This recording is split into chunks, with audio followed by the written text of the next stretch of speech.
Sorry for the lack of content recently. I've just been so busy with my full-time job, but who knows, one day this could be my full-time job, but I very much doubt it.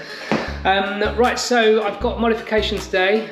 It's going to take me probably a couple of days, so I'll split it up and I'll edit it and put it all together. But as a lot of people know, if you've got an Audi TT from probably year 2015 to 2017, who have super sports seats, they have an issue with the side panel that comes away from the leather.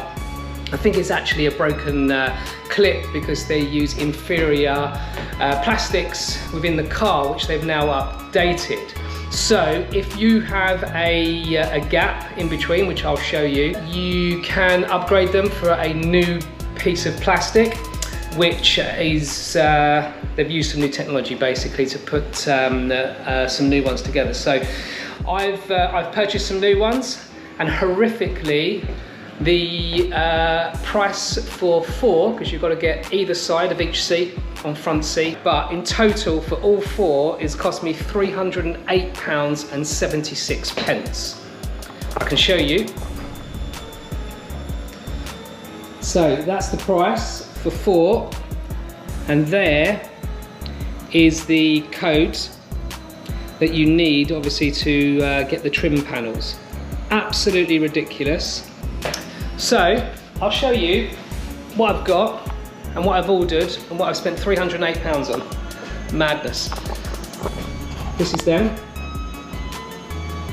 They basically are made of a better material, and the problem they have is where you screw this part here, it snaps.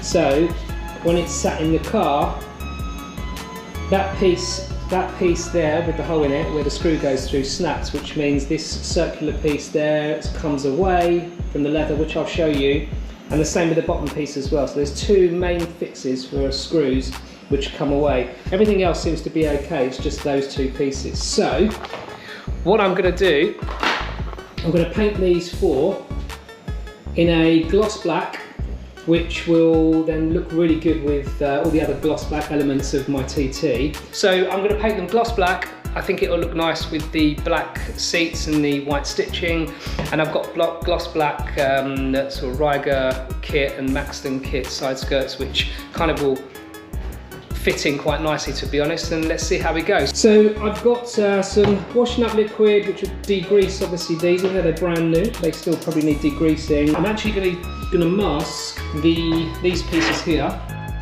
because they don't need painting, and I don't want to cause any sort of problems with the clips not clipping in because there's too much paint around the holes and on the bits and pieces. So I'm going to tape up those pieces with the masking tape. I've gone to Halfords. So I've got a plastic primer in grey, I've got the gloss black spray paint, and a clear lacquer just in case I need it, just to give it a good nice gloss shine and to harden it up a bit. That's what I'm going to do today.